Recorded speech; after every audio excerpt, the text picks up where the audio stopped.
මේ උතුම් ධර්මදේශනයේ ප්‍රඥා නාලිකාව තුළින් විකාශය කිරීමට ප්‍රචාරය කිරීමට ධර්මදානය සිදු කිරීම සඳහා බෙලිහුල්ලොය සමනල වැව පදිංචි විශ්‍රාමික විදුහල්පතිනි ප්‍රේමශීලී විජේරත්න මහත්මිය විසින් දායකත්වයේ දරා තිබෙනවා.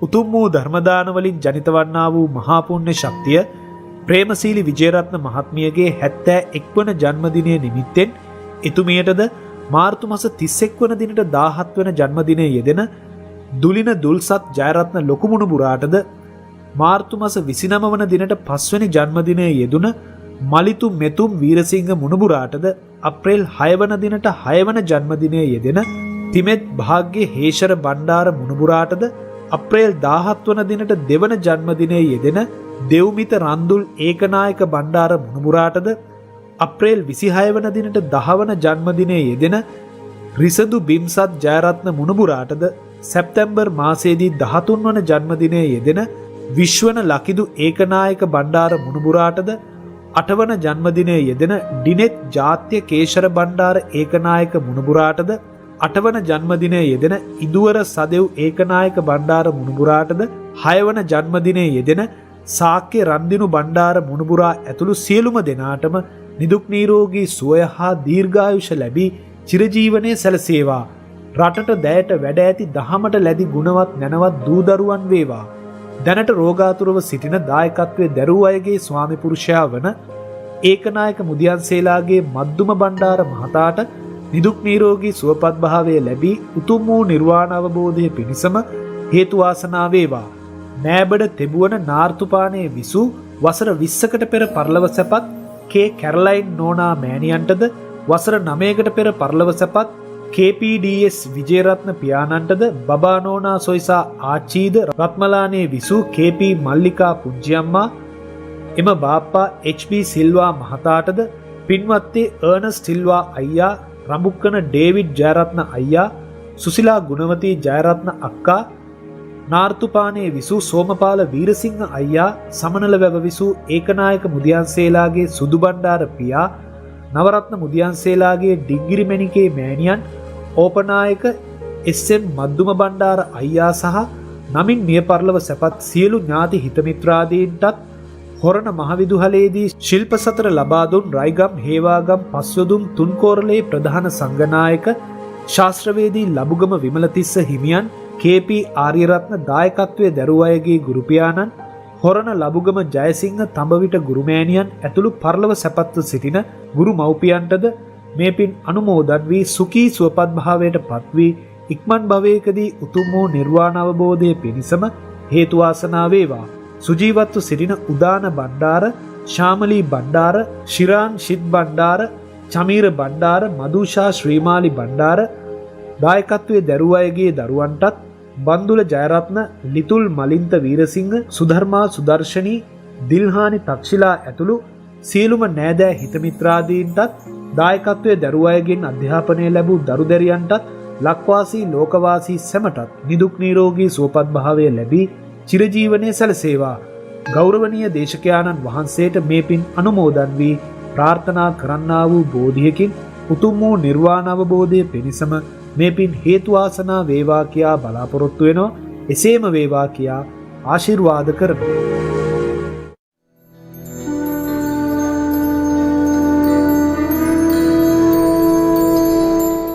නමෝ තස්ස භගවතෝ අරහතෝ සම්මා සම්බුද්දස්ස නමෝ තස්ස භගවතෝ අරහතෝ සම්මා සම්බුද්දස්ස නමෝ තස්ස භගවතෝ අරහතෝ සම්මා සම්බුද්දස්ස යතා සංඛාර දානස්මින් උජ්ජිතස්මින් මහාපතේ පදුමං තත්ථ දායේත සුචිගන්ධං මනෝරමං එවං සංඛාර භූතේසු අන්ධ භූතේ පුතුග්ජනේ අතිරෝච්ඡති පඤ්ඤාය සම්මා සම්බුද්ධ ශාවකාති.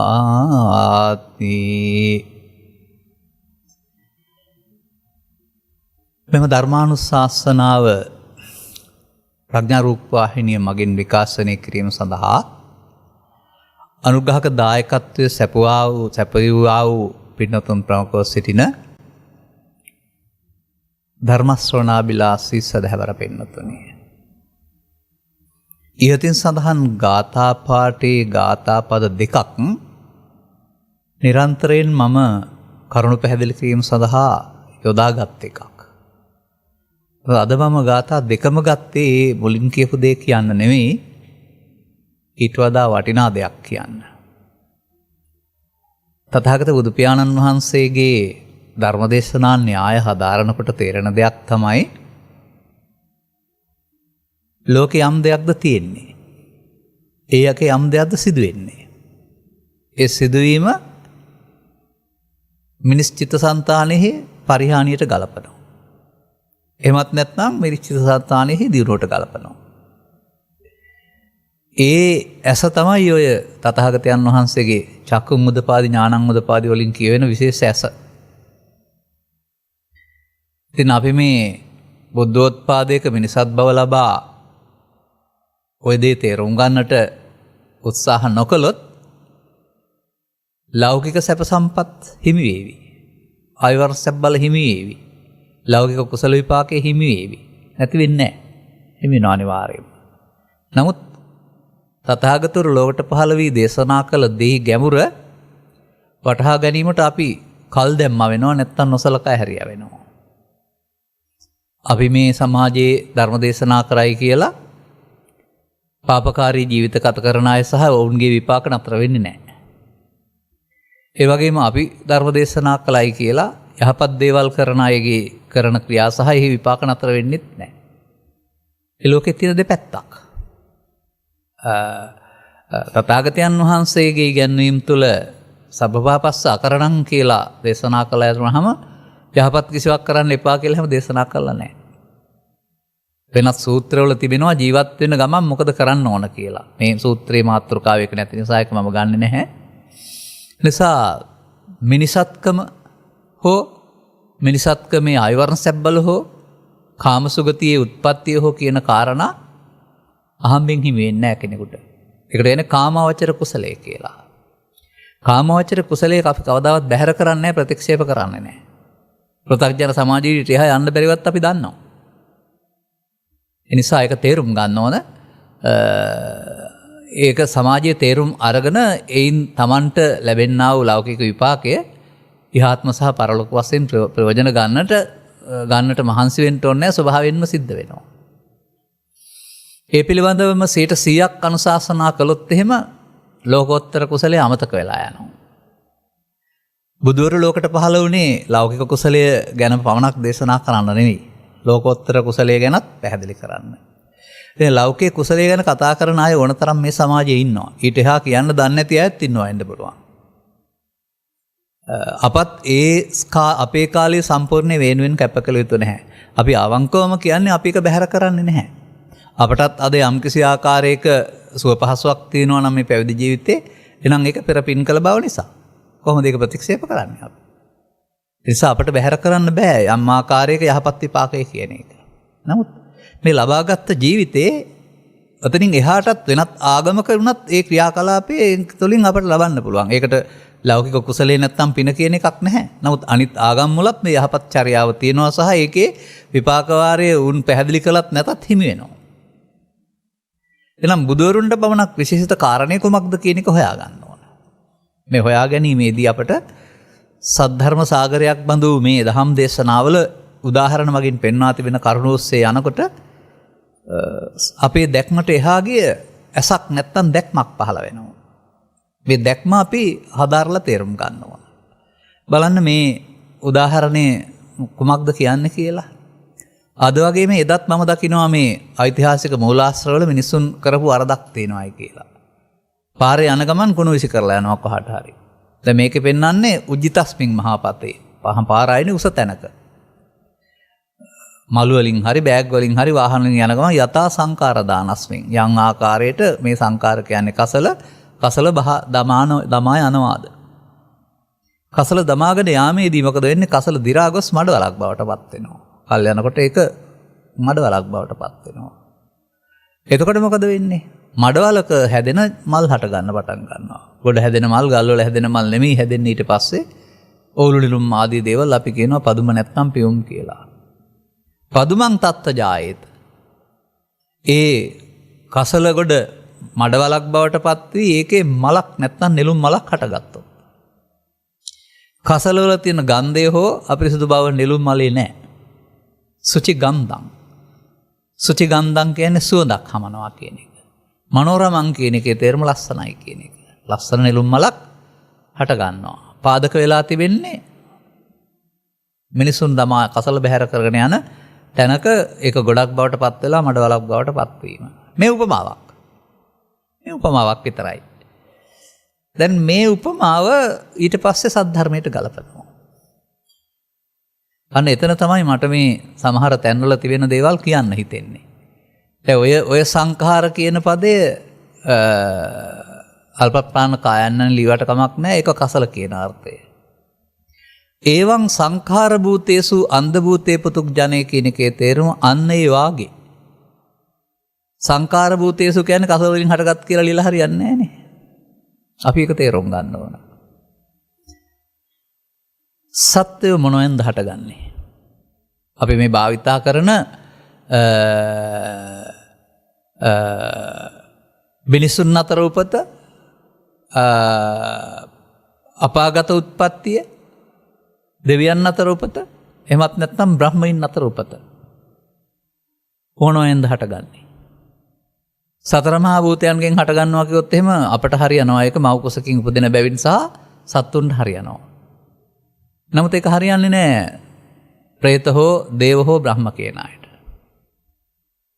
නමුත් පරිමංසන වැනි සූත්‍ර පරිහරණය කරනකොට තේරෙනවා, සංගීත වැනි සූත්‍ර පරිහරණයකට තේරෙනවා සත්‍යෝ හටගන්න තව සංඛාර જાතියක් තියෙනවා කියලා. ඒ සංඛාර જાති වල ඵලය තමයි සත්වයා කියලා කියන්නේ. ඒක තමයි මේ සංඛාර භූතේසු කියලා කියන්නේ. එහෙනම් එතෙන්ට අර්ථය යොදලා හරියන්නේ නැහැ. නමුත් මේ බුද්ධ ජයන්ති ත්‍රිපිටක මේ තියෙනා කුද්දක නිකායේ පවතිනා මේ ධම්මපද විග්‍රහය තුළ ඔය ඒ සංඛාර භූතේසුත් කසල වගේ කියලා ලියලා තියෙනවා. මම ඒක වැරදි කියලා කියනවා බය නැතුව. ඒකයි මම කියන්නේ පාලිය සිංහලට එනකොට ධර්මයේ තේරුම් ගත්ත නැත්නම් භාෂාව විතරයි පරිවර්තනය වෙන්නේ. නමුත් අපි හොයලා බලමු. අපාගත සත්‍යය හටගන්නේ මොනවයින්ද? මිනිසා විසින් එක්රැස් කරන්නා වූ පාප කර්මය අපුණ්‍යාභි සංඛාරය බවට පත් කරන අපුණ්‍යාභි සංඛාරයෙන් හටගන්නවා. මිනිසා හටගන්නේ කොහොමද? මිනිසා හටගන්නේ පුණ්‍යාභි හෝ අපුණ්‍යාභි සංඛාර එකතුව. නැත්නම් අල්ප පිනේ අල්ප දානේ, මධ්‍යම පිනේ මධ්‍යම දානේ ප්‍රතිඵලයක් වශයෙන් මිනිසා හටගන්නවා. පුණ්‍යාභි සංඛාරයෙන්. ඉහළ වූ පුණ්‍ය කර්මයේ සහ සීලේ නැත්නම් දානේ සීලේ ප්‍රතිඵලයක් වශයෙන් දෙවියන් හටගන්නවා. පුණ්‍යාභි සංඛාරයෙන්. ඊටත් එහාට සිත දියුණු කරගත්තොත් එහෙම සිතේ හටගන්නවා තවත් අபிසංඛාරයක් ආනිජ්ජාභි කියලා, ධාන කුසල් කියලා. ධාන කුසලයෙන් හටගන්නවා. දැන් බලන්න අපාය සිට බඹලෝ දක්වා ඕපපාතික හෝ නොවන මේ සත්වයෝ සියලු දෙනා මොනෙන්ද හටගෙන තියෙන්නේ? සංඛාර භූතේසු. අපුණ්‍යාභි සංඛාරයෙන්, පුණ්‍යාභි සංඛාරයෙන් සහ ආනිජ්ජාභි සංඛාරයෙන්. නැත්නම් කසල වලින් සත්තු හටගන්නේ. නමුත් ඔය අපිට අපාගත සත්වයා හෝ දෙවියෝ හෝ බ්‍රහ්මයෝ හෝ යන්න ඕනනේ අපි ගැන දැන් කතා කරන්න ඕනේ ඊගාවට. මේ සංඛාරයන්ගෙන් හටගත්ත අයට කියන නමක් තමයි බුදුරජාණන් වහන්සේ අන්ධ භූතෝ පුතුග්ජනේ. අන්ධ භූතේ පුතුග්ජනේ. ඔවුන්ගේ දැක්ම නිරවුල් නෑ. අන්ධ භූතයි කියන එකේ තේරුම වැරදි දැක්මක් ඇති කියන එක. වැසුණු දැක්මක් ඇති කියන එක. ඒ වගේම ඔවුන්ට නමක් තියෙනවා පුතුග්ජන කියලා. අන්න සබ්බේ පුතුග්ජන උම්මත්තක තථාගතයන් වහන්සේ වදාරනවා පුතුග්ජන සියලු දෙනාම කිසියම් ආකාරයක උමතුකින් පෙළෙනවා. එහෙම නැත්නම් තවත් ඉතින් ඔය පුතුග්ජනස්ස කියන වචනේ තියෙන බොහෝ තැන් තියෙනවා. අස්සතවා පුතුග්ජනෝ අරියාණං අදස්සාවි අරිස් ධම්මේ අකෝ විදෝ අරිස් ධම්මේ අවිනීතෝ. අර පෙන්නන්නේ. ඒ අස්සතවත් කියන්නේ නොයසූ කියන එක නෙමෙයි. අල්පස්සත බහුස්සත භාවයට බුදු සමය පෙන්වන්නා වූ බහුස්සත භාවයට යොමු නොවන කෙනාට අල්පස්සතය. සත්පුද්ගල ස්වභාවයේ ඉක්මවා නොයා සත්පුද්ගල ස්වභාවය තුළ දකින්න කෙනාට තමයි මේ වචනේ පාවිච්චි කරන්නේ. එතකොට බහුතර සමාජය ගැන මේ කතා කරන්නේ. ඔවුන්ට කිසියම් උගත්කමක්, ධනවත්කමක්, රූපලක්ෂණයක් වගේම තවත් සම්පත් හිමි වෙන්න පුළුවනි. නමුත් ඔවුන් සතුව පවතිනවා මේ අන්ධභූත බව සහ පෘථග්ජන බව. අන්ධභූත සහ පෘථග්ජනයගේ ගාමිත්වය මොකක්ද? ගාමිත්වය කියන එකේ තේරුම අනාගත ඵල ලබන පාර කියන එක. අන්ධභූත පෘථග්ජන හැමදෙනාම භවගාමී. පාපයෙන් භවගාමී, පුණ්‍යෙන් භවගාමී, ධානයෙන් භවගාමී. ඒක තමයි. බුදුන් වහන්සේ 15 වෙනිට පෙර මේ හිටි සමාජයේ අය පව ඔස්සේ පවට වඩා පින හොඳයි කියලා පින ඔස්සේ, පිනට වඩා ධානය හොඳයි කියලා ධානය ඔස්සේ උපාදාන නම් වූ වරද කරගනිමින් අන්න ඒ වරද සිදු වෙන නිසා තමයි මේ අන්ධභූත කියලා කියන්නේ. අන්ධභූතයේ පුතුග්ජනේ මොකද වෙන්නේ? සසර ඇවිදිනවා. ඒ සසර ඇවිදින ගමන් තමයි අපට බුද්ධෝත්පාදයක මිනිසත් බවක් සමග සද්ධාම් පවතින රටක මව්පියන් බෞද්ධ වෙන පරපුරක එමත් නැත්නම් ඒ වගේ කිසියම් ආකාරයක ධර්මයට සමීප වෙන්න පුළුවන් අවධානය යොමු වෙන තැනක උත්පත්ති ලබන්නේ. වෙනත් රටක හෝ වෙනත් ආගමක හෝ මිත්‍යා දෘෂ්ටි කුලයක ඉපදුනහම කලාතුරකින් කෙනෙක් තමයි ඒව අතහැරලා එන්නේ. ඔය ලංකාවේ නෙමෙයි ලෝකේ යම් තැන්වල ඉපදුන සමහර අය ඒ ආගම් අතහැරලා බුදු සමය වැළඳගත් බව, ලංකාවට පැමිණි බව ඔබ අසයිද සමහර විට. මාරිමියුසියස් හිගින්ස් කියලා කතා කරනවා, ඕල්කට් තුමා කියලා කතා කරනවා, තවත් එහෙම බ්ලැවෙට්ස් කියලා කතා කරන මැතිනියක්. මේ අය උපතින් බෞද්ධයෝ නෙමෙයි. නමුත් ඔවුන්ට සසර පුරුද්දක් නිසා හෝ ඔවුන්ගේ චින්තනය හොඳකම නිසා හෝ ඊට එහා බටහිරට එහාගේ පෙරදිග රටවල් පවතිනා වූ දර්ශනය පිළිබඳව ලැබියාවක් ඇති වෙලා ඒ පිළිබඳව හොයලා හදාarලා තිබෙනවා. එහෙම තමන් උපන් සීමාවේ හිර වෙන්නේ නැතුව එහාට හොයන අයත් ඉන්නවා. නමුත් සමහර ආගම් තමන් උපන් සීමාව තුළ හිර කරනවා අසීමිත ලෙස ඊට එහා හොයන්න දෙන්නෙම නැහැ. අපිට එහෙම සීමාවක් නැහැ. අපි බෞද්ධ පරම්පරාවල ඉපදුණයි කියලා අපිට වෙනත් තැන්වලට යන්න තහනක් නැහැ. වෙන පොතපත කියවන්න තහනමක් නැහැ. මොකක්වත් නැහැ. චින්තන නිදහසක් දීලා තියෙනවා. නමුත් අප වුණත් උගන්වන පාරම්පරික ඉගැන්වීම් තුළ ඉන් එහාට යන්න නැතුව හිර වුණොත් එහෙම. ඒක ස්වභාවයෙන්ම අපි හදාගන්න හිරගයක් බවට පත් වෙනවා.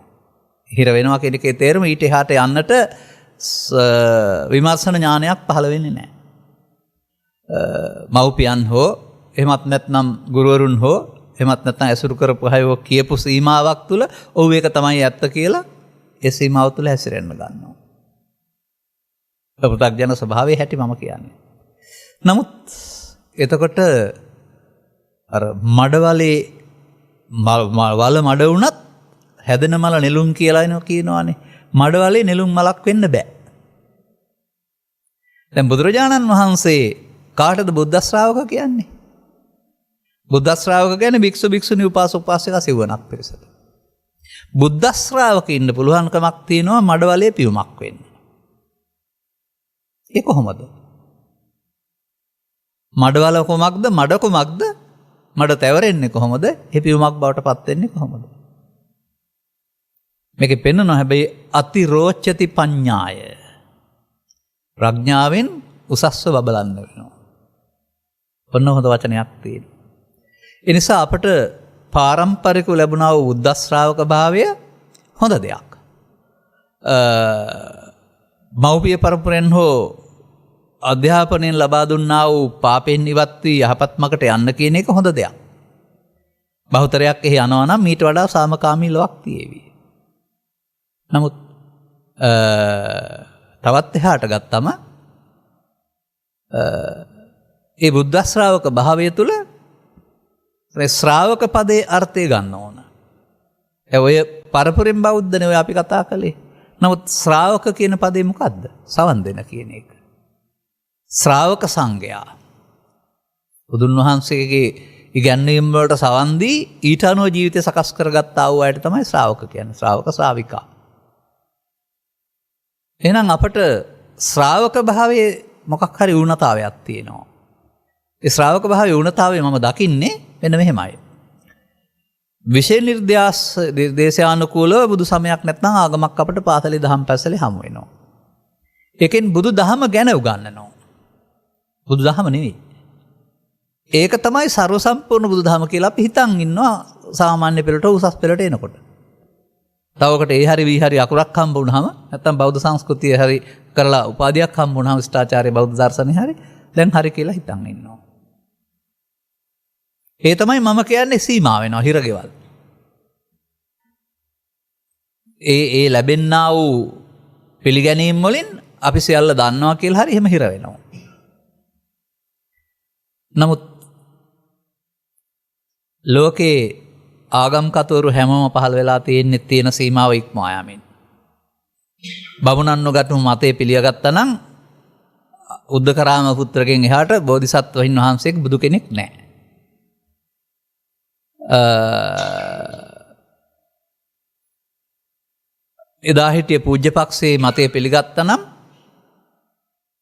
එදා හිටිය පූජ්‍යපක්ෂයේ මතය පිළිගත්තා නම් ජේසුස් වහන්සේ කෙනෙක් ඇති වෙන්නේ.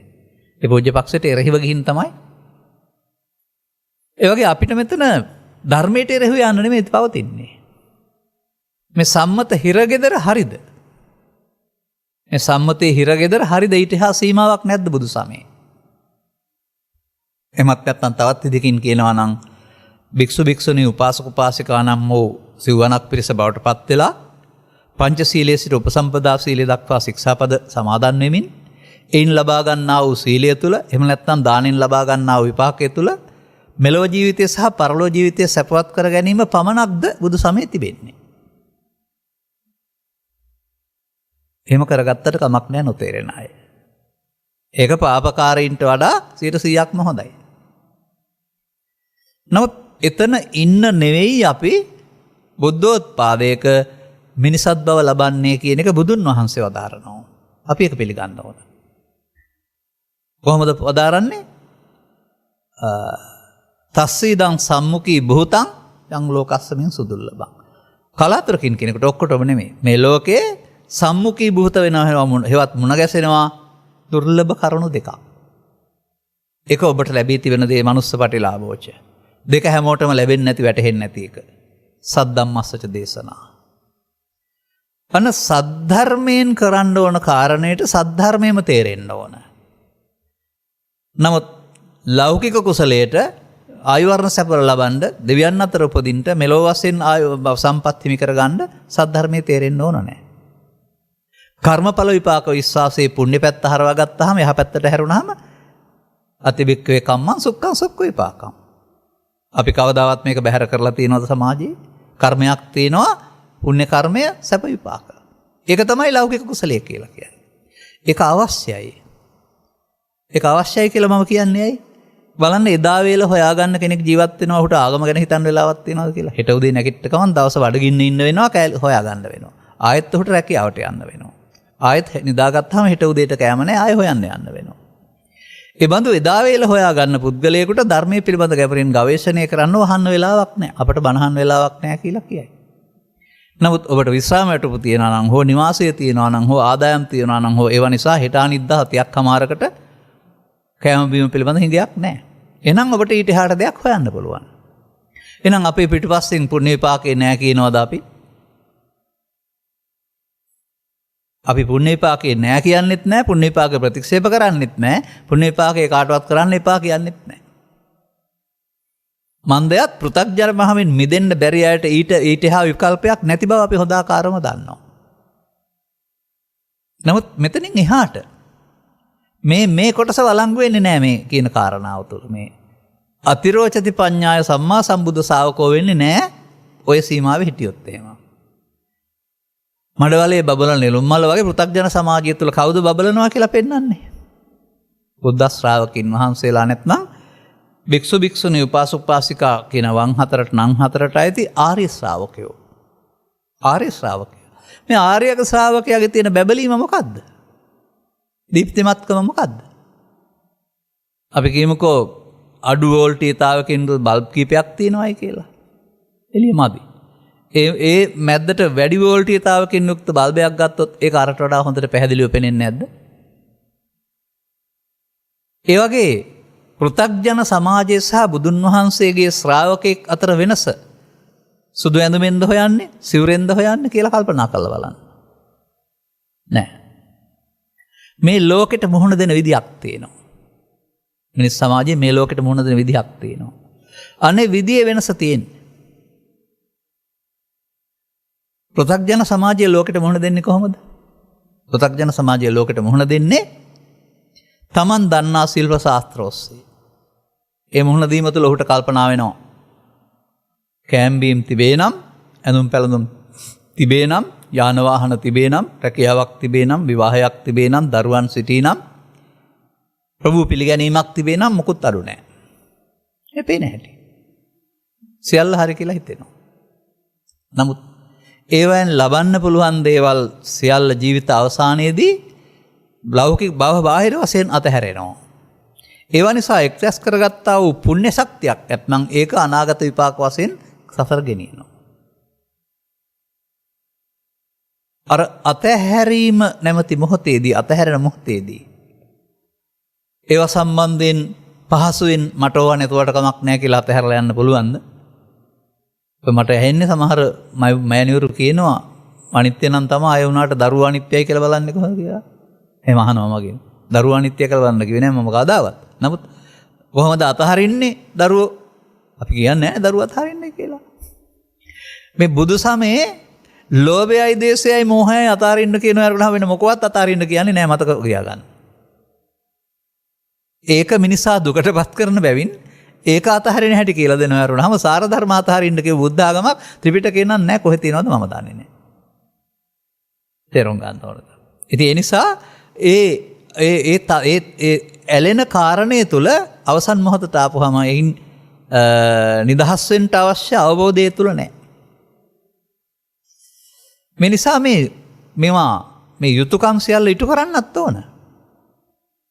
නමුත් මේක දෙයාකාර දෙයක් වශයෙන් මම දකිනවා. ඇලි සහ නොඇලි. මේක සරල උපමාවකින් පෙන්වලා ඉතිහාට මම යන්නම්. ඔය මගේ දැස් සමුවේ මුණ ගැසෙන දේවල් තිබෙනවා. සමහර විට පාළු පළාතක යනකොට පෙන්වනවා විශාල කුඹුරු යායක තියෙනවා වෙල් අලකල කියන අල කොළ ලන්දක්. වැසි වෙලාවක එහෙම ගියොත් තේරෙනවා දළු අල කොළයට වැටෙන වතුර බෝලයක් වගේ ලිස්සලා යනවා. අනිත් අලකොළ ඔක්කොම තෙමෙනවා.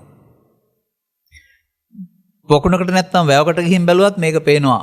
නෙළුම් කොළේ තුල වතුර බෝලයක් එකතු වෙලා තියෙන අලුත් කොළේ උඩ. ගෑවෙන්නේ නැහැ. අනිත් කොළ ඔක්කොම තෙමිලා තියෙනවා. කෙසෙල් පඳුරක දිගෑරෙන කොළ දිහා බැලුවොත් ඒ කොළේ වතුර වැටිලා බෝලේ වගේ ලිස්සලා යනවා. දිග කල් යනකොට තෙමෙන්න ගන්නවා. මේ එකම කොළේ තෙමීම සහ නොතෙමීම තියෙනවා නේද? මම මේ උදාහරණයක් කිව්වේ. ඔන්න ඔය වෙනස තමයි ධර්මයේ වටහා ගැනීම සහ නොගැනීම අතර තියෙන වෙනස. ඔය වැස්සට තෙමෙනවා වගේ මේ ලෝකෙත් තියෙන වර්ෂාවක්. ඒකට කියනවා අටලෝ දහම කියලා. අටලෝ දහමේ තර්ජනයේට අඬනවා දඩනවා වැළපෙනවා දුක් වෙනවා කියන එක තමයි වැස්සට තෙමෙනවායි කියලා කියන්නේ. ඒ වුණාට යතා ගාරං සුච්ඡන්නං උට්ටි නසමති විජ්ජති.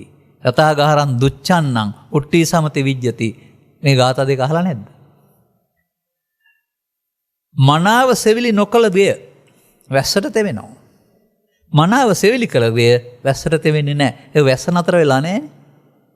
වැස්ස නතර වෙලා නැහැ. ගෙයයි සෙවිලි කරගෙන තියෙන නොතෙමෙන්න. මේ ලෝකේ ජීවත් වෙන්න ගියාපුවම අපට මොන දෙන්න සිදුවෙන කාරණා ටිකක් තියෙනවා. ස්ත්‍රී පුරුෂ ගිහි පැවිදි ભેදයෙන්තරව ළමා කාලේ නම් තිබුණාට මේකේ තර්ජනයක් නැහැ. ඊට පස්සේ මේ තර්ජනේ බලපානවා. ළමා කාලේ නම් එහෙම තර්ජනයක් නැහැ. ඒ කියන්නේ ලාභය අලාභය සැප දුක් නිന്ദා ප්‍රශංසා ආයසයස කියන ඒවා සම්බන්ධයෙන් තර්ජනයක් නැහැ ළමා කාලේදී. නමුත් අනතුරුව මේවත් එක්කලා අගය එකතු කිරීමේදී අපට මේ තර්ජනයක් බවට පත් වෙනවා. කැමැති හතරයි අකමැති හතරයි. එතනදී මේ ලෝකෙ සිදුවෙන ගම් අතුරේදී නායාමේදී යුද්ධයේදී නියගයේදී ජයයේදී පරාජයේදී දේශපාලන වශයෙන් ඒ වගේම ඉඩකඩම් පිළිබඳ හිමිවීමේදී අහිමිවීමේදී මේවා විශාල ප්‍රශ්න. කොතරම් බරපතල ප්‍රශ්නද කියනවා නම් අඬන දොඩන වැළපෙන සහ හෘදයාබාධය හැදී මිය යන තැන දක්වා බරපතලයි. දැන් මේකට උත්තරේ පෞකාරී පුද්ගලයාට අටලෝ දහමෙන් අකම්පිතද නැද්ද? කම්පිතයි. පුණ්‍යකාමී පෘථග්ජනයා අටලෝ දහමේ කම්පිතද නැද්ද? කම්පිතයි. වෙනස පෞකාරී පුද්ගලයාට දුක් විපාක තියෙනවා, පෞකමේ පින්කාරී පුද්ගලයාට පුණ්‍ය කර්ම විපාක තියෙනවා. ආමිසමේ කුසලයේ ලෞකික කුසල විපාක තිබෙනවා. නමුත් අර අටලෝ දහමේ කම්පාව පෞකාරයටත් තියෙනවා, පින්කාරයටත් තියෙනවා.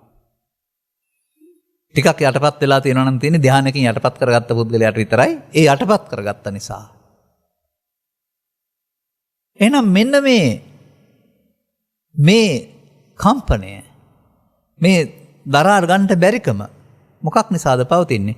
අන්ධ භූතේ පුතුග්ජනේ. මොකක්ද මේ පුතුග්ජනයා භව තියෙන අන්ධභාවය? අන්න ඒක අයින් කරගන්න ඕන. ඒ අන්ධභාවය අයින් කර ගැනීමේදී අපට අප පිළිබඳව මීට වඩා එහාට මේ අර ප්‍රඥාවෙන්නේ බබලන්නේ, ප්‍රඥාව සප්පාදා ගන්න වෙනවා. එවිට අපට මේ ධර්මදේශනාවල පැහැදිලි කරන්නා වූ ඊළඟ කොටසට යන්න වෙනවා. අප මීට වඩා එහාට අප පිළිබඳව විමර්ශනයක් කරන්න වෙනවා. දැන් අප පිළිගැනීම තුළ අපට මව් කුසෙන් බිහි වුණ කෙනෙක්, හිමි වුණා වූ නමක් ජීවිතාවසානයේ දක්වා ජීවත් වෙන කෙනෙක් පේනවා. එයාටයි මම කියන්නේ කියලා අපි කල්පනා කරනවා. එයා තමයි අම්මා, එයා තමයි තාත්තා, එයා තමයි පොලිස් නිලධාරියා, එයා තමයි ඉස්ලාම්ලත් ගුරුතුමා, ගුරුතුමිය. ඒ සම්මතියක්. එහෙම කෙනෙක් ඉන්නවා තමයි. එහෙම කෙනෙක් නැත්තේ නෑ. එහෙම කෙනෙක් නෑ කියලා පෙන්වන්න නෙමෙයි බුදුරජාණන් වහන්සේ උත්සාහ කරන්නේ. මේ පුද්ගලයා තුළ මීට වඩා සියුම් දහමක් තියෙනවා. ඒ සියුම් දහම තුළ තමයි අල්ලා ගැනීම සහ නොගැනීම තියෙන්නේ. පුද්ගලයා තුළ නෙවෙයි. ඒ සියුම් දහම ක්‍රියාත්මක වෙන්නේ කොහොමද? සියුම් දහම ක්‍රියාත්මක වෙන්නේ දිනපතා වර්තමානයේ මොහොතක් පාසා. ඒක අතීතයේ ක්‍රියාත්මක වෙන එකක් නෙමෙයි. ඒක අනාගතයේ ක්‍රියාත්මක වෙන එකක් නෙමෙයි. ඒක හැමෝටම ඇස කන නාසය දිවකය සිත කියනා වූ දොරවල් 6 මුල් කොටගෙන දොරවල් 6න් ගන්නා වූ අරමුණු මුල් කොටගෙන සිදුවෙන දෙයක්. ඒක ආගම් ભેදයකින් තොරයි. ಜಾති ભેදයකින් තොරයි. ලංකාවේද ඉන්දියාවේද ආදී වශයෙන් දේශීය විදේශීය වශයෙන් ભેදයකින් තොරයි හැමෝටම. අන්න එතන අර පෘථග්ජන පුද්ගලයා ළඟ සිදුවෙනා වූ දෝෂයක්, ප්‍රමාදයක් තියෙනවා. මේ ප්‍රමාදය ඉවත් කරගන්න පුළුවන් බුද්ධ ශ්‍රාවකයින්ට. එතකොට තමයි අර මල් සුවඳ එනවා වගේ මේ කතා කරන සුවඳ නික්ලේශී සුවඳ. මතක තියාගන්න. අර ක්ලේශ සහගත ස්වභාවයේ දුර්ගන්ධය, කෙලෙස් දුර්ගන්ධය කියලා කතා කරන්නේ. ලෝභ දේශ මොහයන්ගෙන් හටගන්නා වූ දුර්ගන්ධය තමයි ඔය පෙන්වන්නේ, කපාගෙන, කොටාගෙන, ගහගෙන, මැරීගෙන. සමාජයේ ඒ තමයි දුර්ගන්ධය හැම නැහැටි. හොරමරකම් වංචා කරපුවාම ඒවැ චෝදනා වලටපත් වෙන හැටි සහ දඬුවම් ලබන හැටි. ඒ තමයි ලෝකේ පවතින මේ තමන් තුළ පවතිනා වූ ක්ලේශ සහගත ස්වභාවය නිසා මතුවෙන දුර්ගන්ධය. දැන් මේ ක්ලේශ සහගත ස්වභාවයේ නික්ලේශී බවට පත් කරගන්නට පෞකාරයටත් බෑ. අර කියන පු탁ජන මට්ටමේ ඉන්න ලෞකික කුසලයේ ඇලී ගැලී ඉන්න පුද්ගලයාටත් බෑ. ඊට එහාට දර්ශනය වෙනස් වෙන්න වෙනවා. මොකද යා සම්මා සම්බුද්ධ ශ්‍රාවකෙක් වෙන්න වෙනවානේ. සම්මා සම්බුද්ධ ශ්‍රාවකෙක් බවට පත් වෙන්නට මොනවද කරන්න ඕන කියන එක සූත්‍ර දේශනාවල සඳහන් වෙනවා. සඳහන් වුණාට අනුගමනය කරන්නේ. දැන් බලමු යෝච බුද්ධංච ධම්මංච සංඝංච සරණං ගසෝ චත්තානි අරිය සත්‍යානි සම්මප්පඤ්ඤාය පස්සති වෙන්න කරන්න ඕන දෙයක්. යමෙක් බුදුන්ද ධම්මද සංඝයාද සරණ ගොස් මනානුවණින් චතුස්සත්‍ය අවබෝධ කරගනී. දැන් මේ බුදුන්ද දහම්ද සංඝුන්ද කියන වචන ඊට පස්සේ පරිවර්තන කරලා බුදුන් කියන්නේ පුද්ගලයාට, ධර්මය කියන්නේ බන්ධපතට, සංඝයා කියන්නේ හාමුදුරුවන්ට කියලා එතනින් එහාට යන්න බෑ. ඕක තමයි අපිට වෙලා තියෙන දේ. ඒවා පිළිබඳ උපදේශ දෙන අයටත් ඊට එහාට මේ තේරෙන්නේ නැහනේ. මම දුටුවා ඔය දහම් පාසල් පොත් ලියපු පොතක තියෙනවා. ළමයින්ට උගන්වනවා. පළවෙනි සැරේට, දෙවෙනි සැරේට, තුන්වෙනි සැරේට කිව්වහම තිරුවන් සරණ පිහිටනවලු. බුද්ධං සරණං ගච්ඡාමි ဒ ුතියම්පි බුද්ධං සරණං ගච්ඡාමි තතියම්පි බුද්ධං සරණං කිව්වෙන් පස්සේ තෙරුවන් පිහිටනවලු. හරිද? ඉතින් ඕවනේ ළමයින්ට උගන්වන්නේ. ඉතින් අපි මේක වැරදි කිව්වහම අපිට චරිත තර්ජනය කරලා හරියන්නේ නැහැ. තෙරුවන් සරණ පිහිටන්නේ ධර්මයේ තේරුණ අයට. ධර්මයේ සරණ ගිය අය, තෙරුවන් සරණ ගිය අය සසර දුකින් මිදීමට මේ ලෝභ දේශ මොහ ඡය කරගන්න තමයි තෙරුවන් සරණ කරගන්නේ. ඒක තේරුම් ගන්න බැරි සමාජයේ පෘථග්ජන මට්ටමේදී මේක අනුගමනීය ලෞකික ප්‍රතිපදාවක් නැත්තම් යොමු කිරීමක් පමණයි. ඒක සරණ වෙන්නේ නැහැ කවදාවත්. ඔය පුංචි ළමයි පුංචි කාලේ ඉඳලා කියනවා කවදා හරි දවසක සරණ කරගනීද කියමනේ. නෑ සරණ කරගන්න දන්නේ නැහැ කවුරුත්. ඒ නිසා ඊට එහාට තියෙන දෙයක් තියෙනවා ඒක පිළිබඳව ආවරණයක් තියෙන්නේ. ඒක පිළිබඳ වැසීමක් තිබෙන්නේ. ඒක පිළිබඳ අවබෝධයක් තියෙන්නේ. අනවබෝධයක් තියෙන්නේ. අවබෝධයක් නෙමෙයි අනවබෝධයක් තියෙන්නේ. අනේ ඒක අපි හොයන අයට දැනුවත් කරන්න ඕන. පාපේ ගැලී ඉන්න අයට ඒකට අවධානය යොමු වෙන්නේ නැත්නම් තේරෙන්නේ නැහැ. අවධානය යොමුනොත් ගැලවෙන්නත් පුළුවෙනි. පුණ්‍ය කර්මයේ පමණක් එළී හිටියොත් එහෙම අවධානය යොමු නැත්නම් ඒත් හරියන්නේ නැහැ. නමුත් ඔවුන්ට අවධානය යොමු කරන්න පුළුවන්. මේ සමාජය තුළ අපි දකිනවා මීට එහා යමක් හොයන අය. සොයන්නාටනේ හමු වෙන්නේ නේ. අන්න එවිට හමු වෙනවා මේ ජීවත් වෙන්න ගිහින් අමාරු වැටෙන කාරණේ ලෝකේ තියෙන කාරණයක් නෙමෙයි. එහෙම නැත්නම් තවත් විදිහකින් කියනවා නම් ලෝකෙ සිදුවෙන අටලෝ දහම නෙමෙයි අපට දුක් ගෙනත් දෙන්නේ. මතක තියාගන්න. ලෝකේ තියෙන අටලෝ දහම දුක් ගෙනත් දෙනවා නම් බුදුරජාණන් වහන්සේටත් බුද්ධත්වයට පත් වුණ දවසේ ඉඳලා ශරීරය අතහැරන දවස් දක්වාම එක හා සමාන දුකක් තියෙන්න ඕන. නමුත් එහෙම නැහැනේ. උන්වහන්සේ ගැන කතා කරන්නේ අටලෝ දහමේ කම්පා නොවුසේක. කම්පා නොවුසේක කියන්නේ අටලෝ දහම නැහැ කියන එකද? නෑ අටලෝ දහම තිබුණා. කම්පා නොවීම මොකද්ද? එහෙනම් කම්පා වීම සහ නොවීම අතර පරතරය බාර ගැනීම සහ බාර නොගැනීම. අන්න පෘථග්ජනය කියන්නේ බාර ගන්නා. අර කැලේ තියෙන කැලේ ඉන්න සර්පයින් ඇඟ ඇතුළට දාගත්තාම කනෝ කියලා කෑ ගහනවා වගේ අපි මේ බාර ගැනීමක් හදාගෙන තියෙනවා. ඒ බාර ගැනීම හේතු කොටගෙන තමයි අපට මේ කම්පාව නැත්තම් අවුල හරි සිදු වෙන්නේ. එහෙනම් එතන පොඩි වෙනසක් තියෙනවා. ඒ වෙනසෙදි තමයි අර පසුගිය ධර්ම දේශනාවක් කරමින් මම මේක උදාහරණයකින් පැහැදිලි කරලා තියෙනවා. ඇහුවා නම් නැත්නම් අහන්න හමු වෙයි. චත්තං මහන්තං යතවස්ස කාලේ. හරි ලස්සන උදාහරණයක්. වැස්ස වහිනවා. හැබැයි හොඳ කුඩයක් ඉහලා ගත්ත කෙනාට තෙමෙන්නේ නැතුව ඉන්න පුළුවන්. ඒ වැස්ස නතර වුණාද? කුඩයක් නැති කට්ටිය වැස්සට තෙමේවි. කුඩේ තියෙන කට්ටිය වැස්සට ආරක්ෂා වේවි. අර ධර්මයේ ලබා දෙන ආරක්ෂාව පෙන්ලා තියෙන හැටිනේ. අනිවාර්යයෙන්ම මේ ධර්මයක ආරක්ෂාවක් අපිට මේ දෙන්න හදන්නේ. ඒ පිළිබඳව එහෙමනම් මේ පියුමක් බවට පත් වෙන්න සුචිගන්ධම් මනෝරමම් පුෂ්පයක් බවට පත් වෙන්න අපට මේ කියන කරුණ තේරෙන්න ඕන. එහිදී අපි මේ කාරණා විග්‍රහ කරන්නේ පාසල් පොතේ දහම් පාසල් පොතේ තියෙන මට්ටමින් නෙවෙයි ඊට වඩා ගැඹුරින්. මතක තියාගන්න. ඒ මට්ටමින් මට හම්බුනේත් නෑනේ. ඔබට තවා මට හම්බුනේත් නෑ. මේ මට්ටම ඔක්කොම ආපු කෙනෙක් අපිත් හමුුනේ නැහැ. ඉතින් එහෙනම් ඒ නිසා එතන තේරුම් ගන්න වෙනවා මේ ප්‍රඥාවෙන් බබලන්න ඕන කාරණයක් නේ අතිරෝචති පඤ්ඤාය. ප්‍රඥායසට මොනවද පේන්නේ?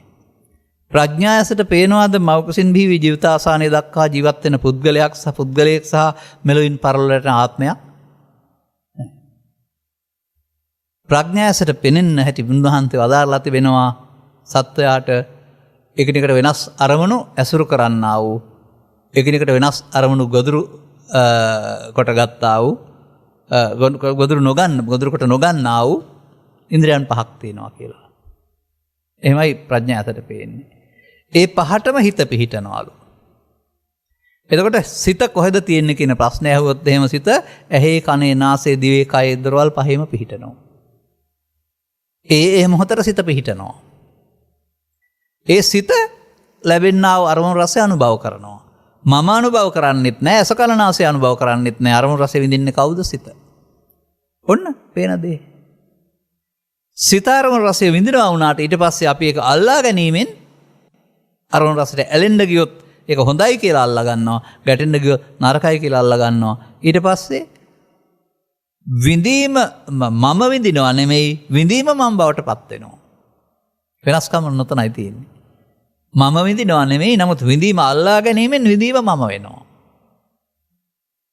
අන්න ඒ විදිහට මේ ලෝකේ ජීවත් වෙන්න ගියාපුවම ළමා කාලේ නොතිබුණ දුර්වලකමක් ඉස්මතු වෙලා ලාභයේදී, ප්‍රශංසාවේදී, සැපසේදී, යසසේදී ඒවා කෙරෙහි ඇලීම තුලින් ඇලීම මම බවට පත් වෙනවා.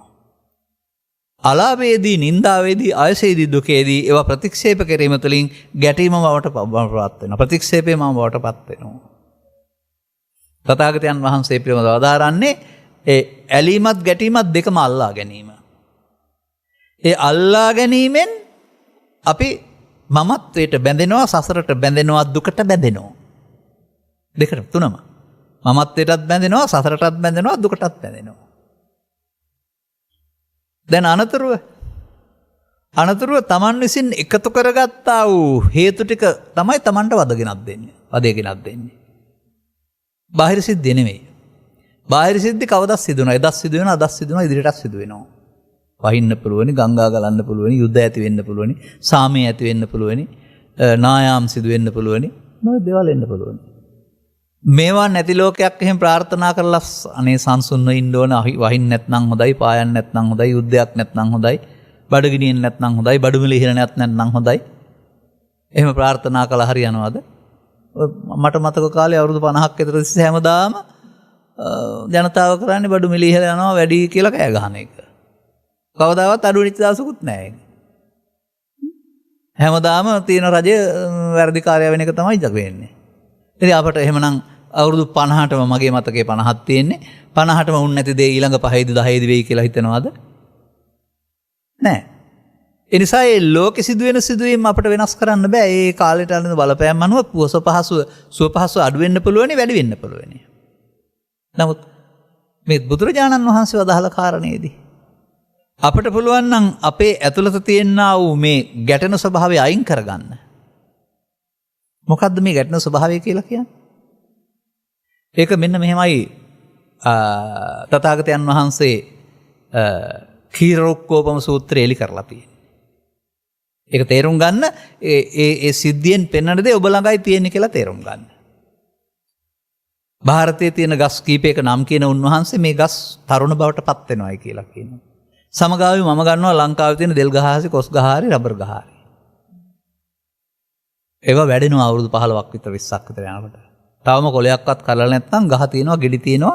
අපි දන්නේ නැහැ ඇතුලේ මොනවද තියෙන්නේ කියන්නේ. අපේ ඇඟේ ලේ තියෙනවා වගේ ඒවත් ලේ තියෙනවා කියලා හිතන් ඉන්නත් පුළුවන්. හොඳයි, ඊට පස්සේ මේ ගහට කෙටේරියක් අරන් ගින් පස් පොලකට තුවාල කළොත් කෙටුවොත් එහෙම. ගහ ඇතුලේ තියෙන කිරි එනවා නේද පස් පොලෙන්ම. ඒ එන්නේ කෙටේරියෙන් කොටපු නිසාද, කිරි තියෙන නිසාද? හොඳයි, ගහ වේලිලා ගියා, කිරි නෑ. කෙටේරියෙන් කෙරුවට කිරි එනවද? එහෙනම් කිරි තියෙන නිසා එන්න කෙටේරි පාර උදව් වෙනවා. නමුත් කිරි තියෙන නිසා නෙන්නේ ඇතුළත. ඒ කෙටේරි පාර වගේ තමයි ඇහැට හම්බ වෙන ලාභය සැපද කරමින් සාසා කියන්නා වූ මේ කාරණාව. මීට අදාළ ඇලීම් ගැටීම් චිත්තාභ්‍යන්තරයේ තිබෙනා වූ අපේ ක්ලේශයන්, මේ ක්ලේශයන් තමයි අපට දුක් ගෙනත් දෙන්නේ. ලෝකෙ නෙවෙයි. ඒ නිසා ওই ටික තියාගෙන මොනතරම් හැංගිලා ඉන්නේ හැදුවත්. සාමයේ ප්‍රාර්ථනා කළත් වෙන්නේ මොකද? ගැටෙනකොට උපදිනවා. චිත්තාභ්‍යන්තරයේ තිබිලා. දැන් බුදුරජාණන් වහන්සේ පැහැදිලි කරව දාරනවා ඔබ හදාගත්ත වලක ඉන්නේ. ඔබ හදාගත්ත දුක් සමූහයක ඉන්නේ. මේ ටික ඔබට අයින් කරගන්න පුළුවන් ධර්මයේ සරණින්. එතකොට ඔබ ඉතුරුයි. ඔබට තියෙනා වූ දුක අයින් වෙලා ඊට වඩා වෙනස් ලෝකයක් හමු වෙනවා. අන්නේ ලෝකය හමු වෙන්නේ අතිරෝචිත පඤ්ඤාය කියන தත්වයන්ෙහිදී.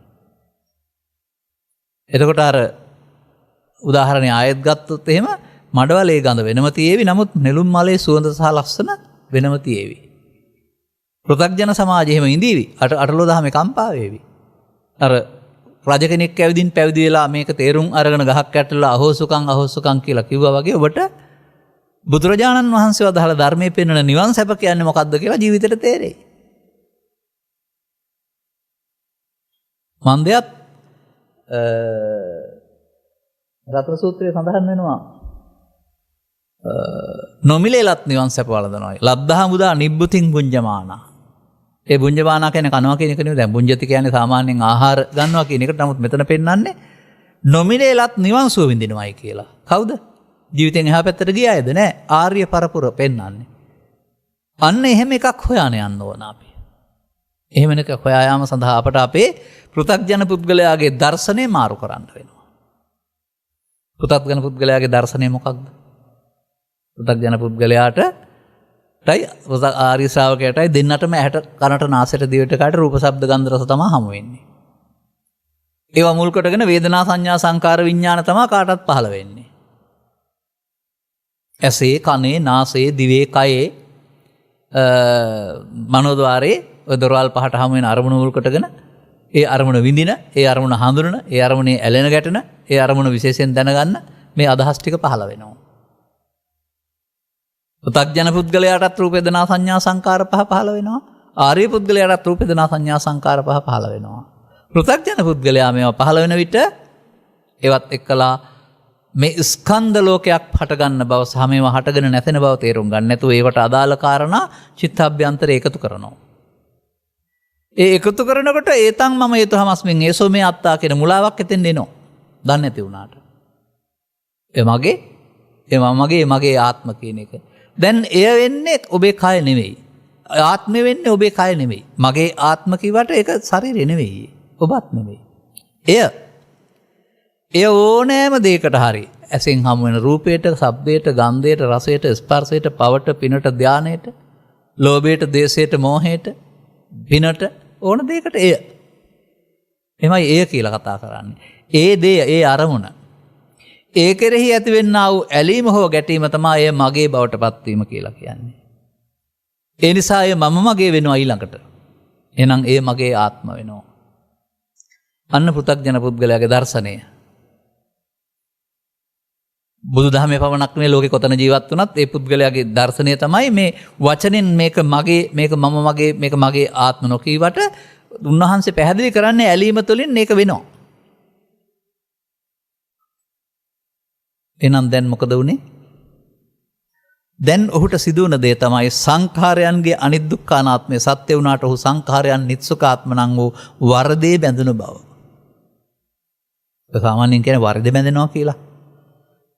මේ අපි ඒ සමාජයේ කතා කරන එක නෙමෙයි, මේ පෘථග්ජන පුද්ගලයා මෙන්න මේ විදිහට වරදක් යයි දන්නේ නැතුව නමුත් වරදක බැඳෙනවා. දැන් මේ වරද විසින් ඔහුට බාහිර ලෝකෙ සිදුවෙන කාරණා නිසා බාර ගැනීම සහ ප්‍රතික්ෂේප කිරීම උරු වෙනවා. ඇලීමේදී බාර ගන්නත්, ගැටීමේදී ප්‍රතික්ෂේප කරන්නත්. තියෙනවා නම් හොඳයි, නැත්නම් හොඳයි. මෙන්න මේ විදිහට අපිට මේ ලෝකේ ජීවත් වෙනකොට ඒ මොහොතේ හමු වෙන කාරණාත් එක්ක ගනුදෙනුවක් තියෙනවා.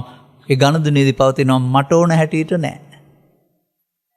දරුව මට ඕන හැටියට නෑ, බිරිඳ මට ඕන හැටියට නෑ, රැකියාව මට ඕන හැටියට නෑ, අවුව මට ඕන හැටියට නෑ, වැස්ස මට ඕන හැටියට නෑ. තව දේවල්. ඉතින් ඒක ප්‍රශ්නයක්. ඔබට කවදා හරි පුළුවන් වෙයිද මේ ලෝකෙ ඔබට ඕන හැටියට හරි ගස්සන්න? නෑ. බුදුන් වහන්සේ වදාරනවා පතව්‍යායක රජ්‍යේන සග්ගස්ස ගමනේනවා සබ්බ ලෝකාධිපච්චේන දක්වා ගියත් හරියන්නේ නෑ කියලා. ඒ නිසා අපි ඔය මට සාමාන්‍යයෙන් සමාජයේ ඇහෙන දේකුත් තියෙනවා. සමහර ටිකක් දැඩි මතධාරීන් ගාව, තාත්තලා ගාව, සමහර විට අම්මලා ගාව, සමහර විට ස්වාමිවරු ගාව. අම්මා නම් දරුවන්ට, මේ තාත්තා නම් දරුවන්ට නැත්තම් බිරිඳට, තරුණ ස්වාමියෙක් නම් බිරිඳට තර්ජනය කරනවා. මේ ගෙදර ඔක්කොම වෙන්න ඕන මට ඕන හැටියට.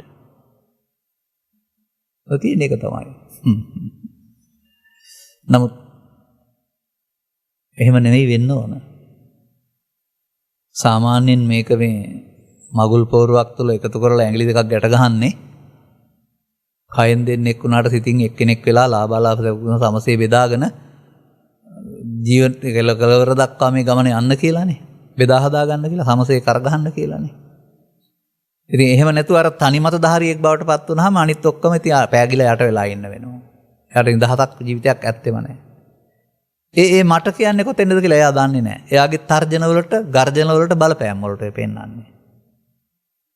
ඒ නිසා මෙතන පැහැදිලි කරලා දාරන්නේ මේ මගේ ආත්මකට ගැනීමම මිනිසා දුකටපත් කරයි. ඒක පවතුළු හිටියට තේරෙන්නේ නැහැ. ඒක පිනතුල හිටියට තේරෙන්නේ නැහැ. ඒකයි වෙනක ඒකට ලෝකෝත්තර ධර්ම කාරණා පිළිබඳ තේරුම් ගන්න ඕනේ කියලා කියන්නේ.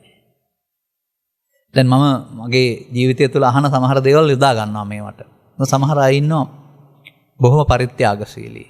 ඒ වගේම ගමට උදව් කරන සුළුයි. ඒ වගේම ලංකාව පුරාම වන්දනා ගමන් වල යන සුළුයි. බැලුවම අසීමිත පින්කම් කරන්නේ. හැබැයි පින්කම් කරලා කියනවා අනේ කිසි සහනයක් නැහැ මෙච්චර දේවල් කරලා. ඒ සහනයක් නැහැ කියන්නේ අටලෝ දහමෙන් මිදලා නැහැ කියන එක කියන්නේ. මෙච්චර දේවල් කරනවා කෝ අපට කිසිම තැනසිල්ලක් නැහැනේ. ඔබට එහෙම කල්පනා වෙලා නැද්ද? මවෙක් වශයෙන් පියෙක් වශයෙන් මේ යුතුයකම් ඉටු කරනවා කියයි. විහාරස්ථානයක දායකෙක් හෝ දායකාවක් වශයෙන් මේ දේවල් කරනවා කියලා කියයි. තව එහෙම කියයි. කෝ කිසිම තැනසිල්ලක් නැහැනේ. ඒවට හම්බ වෙන්නේ විපාක. ඒවා මෙලෝ වශයෙන් නම් ප්‍රවෘත්ති විපාක, පරලෝ වශයෙන් නම් ප්‍රතිසන්දි විපාක. ඒවා මෙලෝ වශයෙන් නම් ප්‍රවෘත්ති විපාක, පරලෝ වශයෙන් නම් ප්‍රතිසන්දි විපාක. තේරුම් ගන්න ඕන කාරණාව. එහෙනම් ඊට එහා ගිය මේ රහසක් තියෙනවා මේකේ. එනිසා අපට බුදුන් වහන්සේ වදාළ ධර්මයේ සරණ කියන එක ගන්නෙ නැතුව මෙතන මේ හිත හදන්න නැතුව මේක නිදහස් වෙන්න බෑ. මේ හිතට එන දේ වරදින හැටි සහ හිත හදන හැටි පිළිබඳව අරුත් දෙකක් තියෙනවා. එකකට කියනවා නූපන්න කුසල් ඉපදීම, උපන්න කුසල් වැඩි දියුණු වීම. ඒක තමයි පෘථග්ජන පුද්ගලයෙක් ගාව සිද්ධ වෙන්නේ. තව එකකට කියනවා නූපන්න කුසල් නොඉපදීම, උපන්න කුසල් දුරු වීම. අන්නේ වැඩේ කොහොමද වෙන්නේ? අන්නේ සිද්ධිය සිදුවෙන ආකාරය තේරුම් ගත්තාම අපි අපේ සිත සෝදන්නෙක් බවට පත් වෙනවා. දැන් ඔය ඇඳුම් පිළිටි වුණාම මොකද කරන්නේ? සෝදලා අලුත් කරගන්නවානේ. ඒ වගේ ධර්මයේ තේරෙන්න පෙර සිතට එකතු කරගත්තා වූ කිලිටි ටික අපි ධර්මයේ සරණින් සෝදන්න ඕන.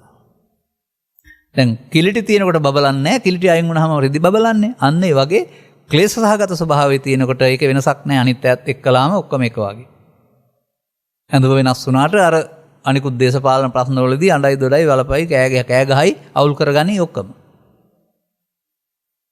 නමුත් ඒවා හැම සිදුවෙද්දීම අඬන්න දොඩන්න වැළපෙන්න සිදුවෙන්නේ නැති විදිහට කලබල නොවන විදිහට ඉන්න පුළුවන් වෙනවා නම් අන්න ඒ කලබල නොවන ස්වභාවය තමයි ඔය පෙන්වන්නේ අර මඩවලේ බබලන එළුම් මල වගේ මේ පෘථග්ජන සමාජය තුළ වෙනස් ආකාරයක දැක්මකින් නැසලී සිටිනවායි කියන එක.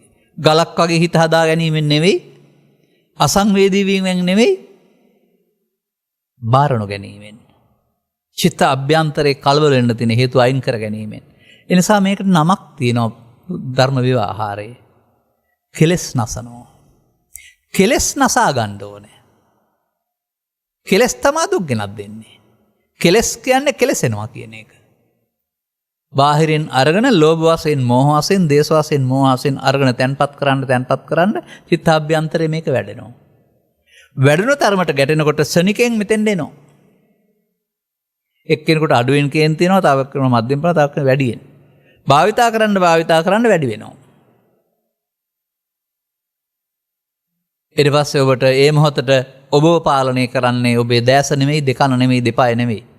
ද්වේෂය විසින්, ලෝභය විසින්, මෝහය විසින්. ඔබ ගෙදර ගිහින් කල්පනා කරලා බලන්න ඔබව පාලනය කරන්නේ ප්‍රඥාවද, ලෝභයද, ද්වේෂයද, මෝහයද කියලා. අදාළ මොහොතවලදී ඔබව පාලනය කරන්නේ ප්‍රඥාවද, ලෝභයද, ද්වේෂයද, මෝහයද කියලා. ඔබව පාලනය කරන්නේ ලෝභය, ද්වේෂය, මෝහය නම් එහෙනම් ඔබට ධර්මයේ සරණ හම්බ වෙලා නැහැ.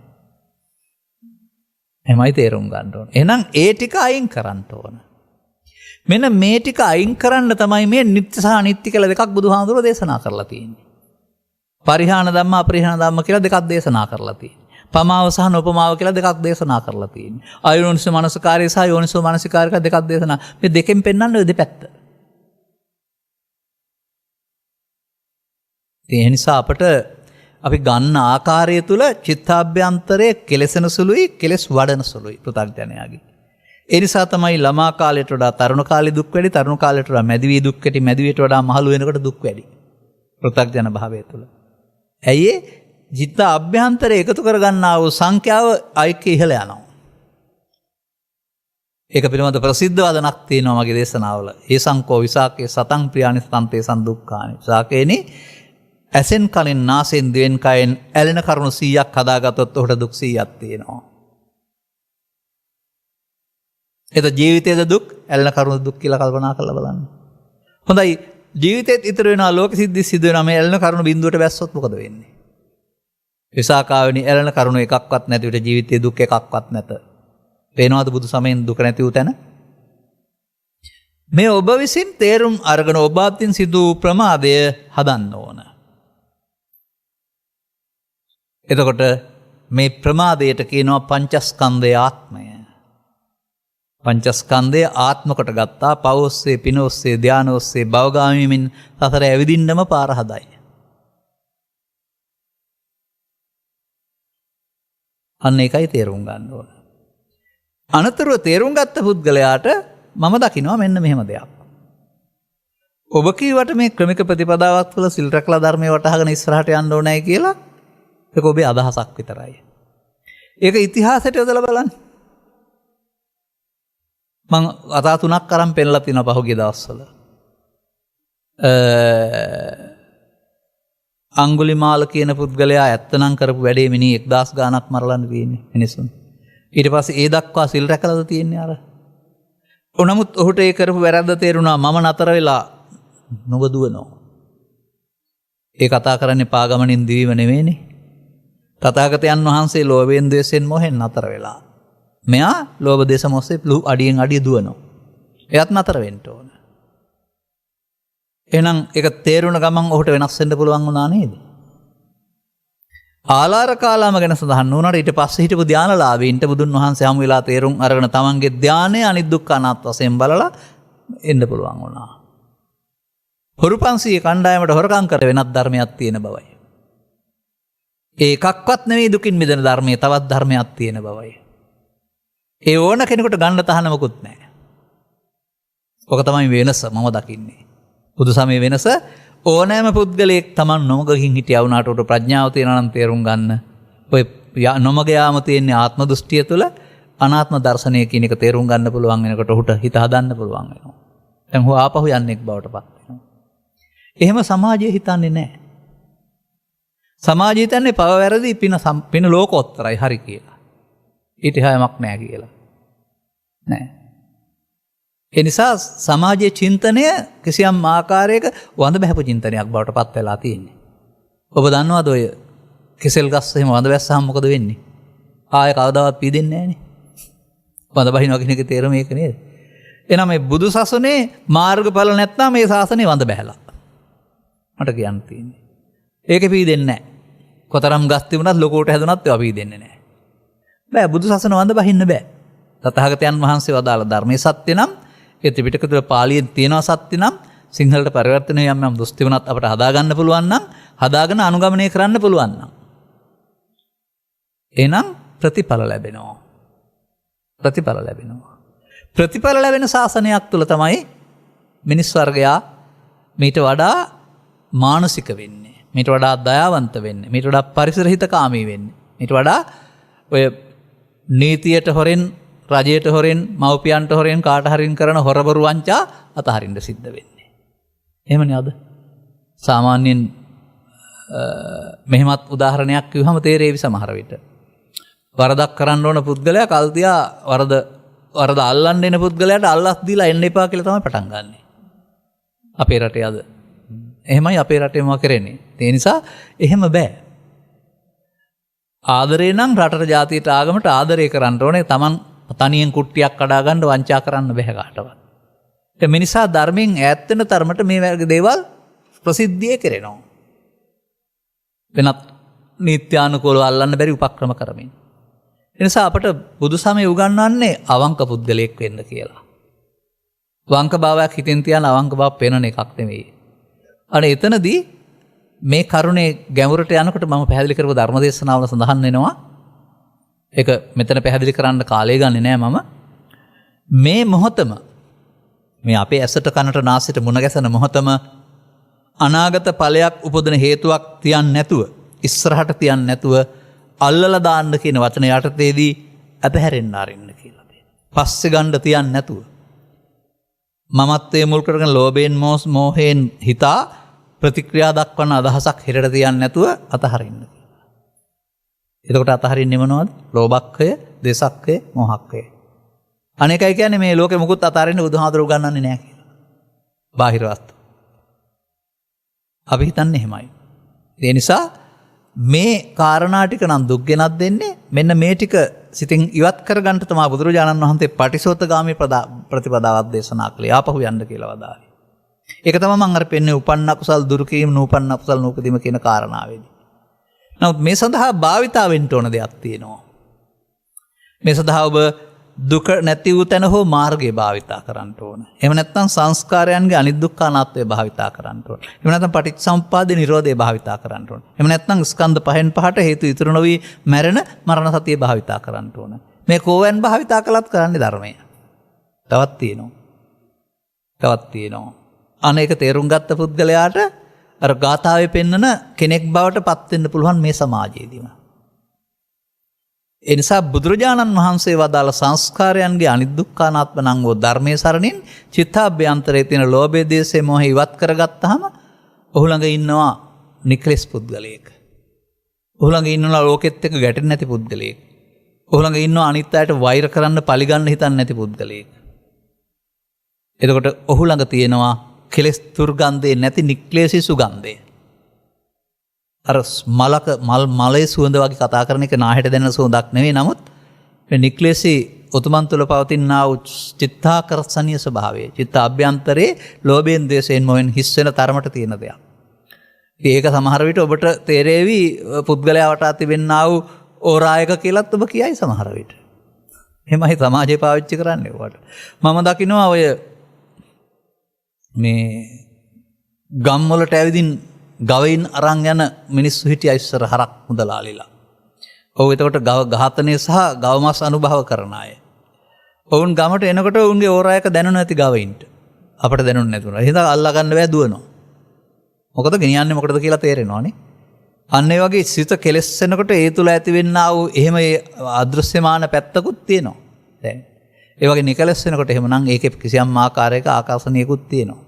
ඉතින් මේ කරුණු තේරුම් ගැනීම තුළ මෙම ධර්ම දේශනාව සියලු ධර්ම කරුණු එලි කරන්නා වූ දෙයක් වෙන්නේ නැහැ. නමුත් ඔබට මේ ඔස්සේ ධර්ම කරුණු තේරුම් ගැනීම තුළ ඔබට ඔබේ ජීවිතය තුළ භික්ෂු හෝ භික්ෂුණී හෝ උපාසක උපාසිකා කියන මේ තනතුරු හතරෙන් එකක් යටතේදී බුදු සසුන තුළ බබලන සුවඳ හමන නෙළුමක් බවට පත් වෙන්න පුළුවන් ධර්මයේ සරණින්. එසේ කර ගැනීමට අවශ්‍ය අවබෝධය ලබා ගැනීමට මෙම කරුණු පැහැදිලි කිරීම හේතුපාදක වේවායි කියන සුභාශිංසනය කරමින් මම ධර්මානුශාසනාව මෙතකින් අවසන් කරනු ලබනවා. අද මෙම ධර්මානුශාසනාව ප්‍රඥා නාලිකාව තුළ විකාශනය කරවා ගැනීම සඳහා බෙලිහුල් ඔය සමනල වැව පදිංචි විශ්‍රාමික විදුහල්පතිනි ප්‍රේමසිලි විජයරත්න මහත්මිය දායකත්වය දරා තිබෙනවා. දිගු අරමුණු ටිකක් තියෙනවා මම ඒ ආකාරයෙන්ම කියවන්නම්. ඒ ආකාරයෙන්ම කියවනවා කියන්නේ ඒ සියල්ල මම අනුමත කරනවා කියන එක නෙවෙයි ආ. හදන්න තියෙනවා නම් හදනවා යම් තැන්වල. මාගේ 70ක් වෙනි ජන්මදිනයටද මාර්තු 31 වෙනි දිනට 17 වෙනි ජන්මදිනය සමරන දුලීන දුල්සත් ජයරත්න ලොකුමුණුරාටද මාර්තු 29 වෙනි දිනට 5 වෙනි ජන්මදිනය සමරන මලිතු මෙතුම් වීරසිංහ මුණුබුරාටද අප්‍රේල් 6 වෙනි දිනට 6 වෙනි ජන්මදිනය සමරන තිමෙත් භාග්‍ය හේෂර බණ්ඩාර මුණුබුරාටද අප්‍රේල් 17 වන දිනට දෙවන ජන්මදිනය සමරන දෙව්මිත් රන්දුල් ඒකනායක බණ්ඩාර මුණුබුරාටද අප්‍රේල් 26 වන දින 10 වෙනි උපන්දිනය සමරන ජන්මදිනය සමරන රිස්සන්දු බිම්සත් ජයරත්න මුණුබුරාටද සැප්තැම්බර් මාසයේ 13 වෙනි දින ජන්මදිනයේ දෙන විශ්ව ලකිඳු ඒකනායක බණ්ඩාර මුණුබුරාටද 8 වෙනි ජන්මදිනයේ යෙදෙන දිනෙත් ජාත්‍ය කේශර බණ්ඩාර ඒකනායක මුණුබුරාටද 8 වෙනි ජන්මදිනයේ යෙදෙන ඉඳුවර සදෙව් ඒකනායක බණ්ඩාර මුණුබුරාටද 6 වෙනි ජන්මදිනයේ යෙදෙන ශාක්‍ය රන්දිනු බණ්ඩාර මුණුබුරා ඇතුළු සියලු දෙනාටම ඔහොම කියලා හරියන්නේ නැහැ. සුබ උපන්දිනයක් සමග නිදුක් නිරෝගී සහ දීර්ඝායුෂ ලැබී චිරජීවන සේවා රටදැයට වැඩ ඇති දහමට ලැබී ගුණන දරුවන් බවට පත් වෙන්න හේතු වේවා. ඊට හොඳ අරමුණක්. උපන්දින තෑග්ගක්. ඒක මම බොහොම කැමැත්තෙන් කියන දෙයක් තමයි. එහෙනම් හැම දිනාගේම උපන්දින වෙනුවෙන් සමාජයට ධර්ම දානයක් දෙනවා. දැනට රෝගාතුරව සිටිනා වූ මාගේ ස්වාමිපුරුෂයන් ඒකනායක මුදියන්සේලාගේ මදුම බණ්ඩාර මහතාට නිදුක් නිරෝගී සුවපත් භාවය ලැබී උතුම් නිර්වාණ අවබෝධය පිණිස හේතු වේවායි ප්‍රාර්ථනා කරනවා. නෑබඩ තෙබුවන නාර්තුපාන මේ අකුරු වැරදුනනම් මට දොස් කියන්න එපා. මම සමහර අකුරු සමහරට මුද්‍රණ දෝෂ තියෙනවා.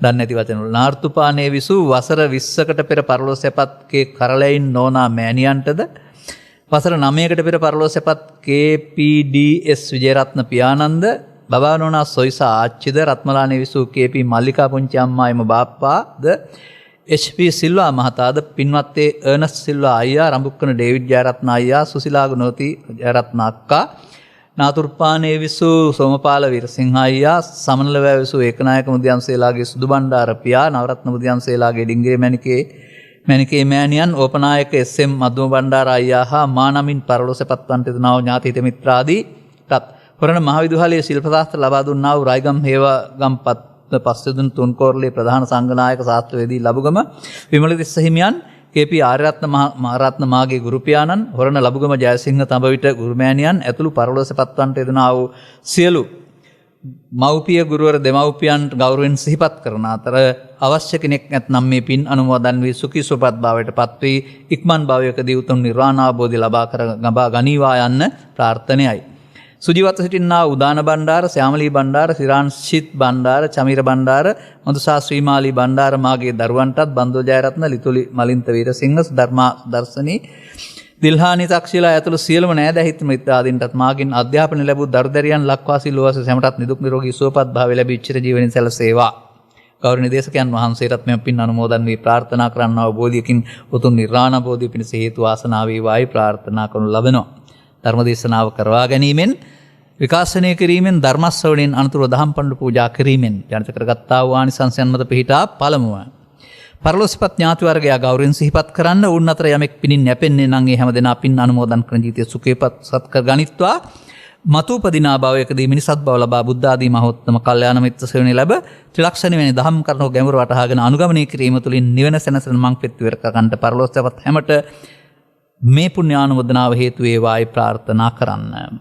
ගුරුමෑණි කෙනෙක් වශයෙන් තමන්ගේ ශිෂ්‍ය ශිෂ්‍යාවන් සිහිපත් කරනු ලබනවා, තමන්ගේ ධර්මවරුන් සිහිපත් කරනු ලබනවා. ඒ හැම දිනාට සහ ඔබතුමියටත් මෙලොව වශයෙන් නිදුක් නිරෝගී සුව සහ චිරජීවනයේ පිණිස හේතු වේවා. විශේෂයෙන් උපන් දින සමරන්නා වූ හැම දිනාටම නිදුක් නිරෝගී සුවපත් දීර්ඝායු සම්පන්න සුබ උපන් දිනයකට ආශිර්වාද ප්‍රාර්ථනා කරනු ලබනවා. මමත් සබ්බීතියෝ වජ්ජන්තු සබ්බ රෝගෝ විනස්සතු මාතේ බවත් අන්තරායෝ සුඛී දීර්ඝායුකෝ භව කියමින් ඒ වගේම සෑම දිනාගේම ජීවිත මෙලොව වශයෙන් නිදුක් නිරෝගීව සුවපත් සිලසපයන්ට පැමිණි රැකිය ආදී කටයුතු සාර්ථක වී අනාගත බලාපොරොත්තු ඉටු වී රෝග පීඩා දුරු වී කල්යාණ මිත්‍ර සේවනය ලැබී ත්‍රිලක්ෂණී වැනි දහම් කරුණක ගැඹුර අවබෝධ කරගන්නට මේ තුලින් ඔවුන් ප්‍රාර්ථනා කළ පරිදි යහපත් ගුණ නැති දරුවන් බවට පත් වෙලා ලෞකික ලෝකෝත්තර අභිවෘද්ධිය සඵල කර ගනිමින් සකල දුක්ඛයන්ගේ නිමාවන්නා උතුම් නිර්වාණ සුවේ මංපෙත් වෙර කරගන්නටත් හැමට හේතු ආසනා වේවායි කියලා හැමෝම අදිෂ්ඨාන කරගන්න ප්‍රාර්ථනා කරගන්න. සබ්බීතියෝ වජ්ජන්තු සබ්බ රෝගෝ විනස්සතු මාතේ බවත් අන්තරායෝ සුඛී දීඝායුකෝ භව හැම දිනාටම තෙරුවන් සරණයි. බුද්ධම්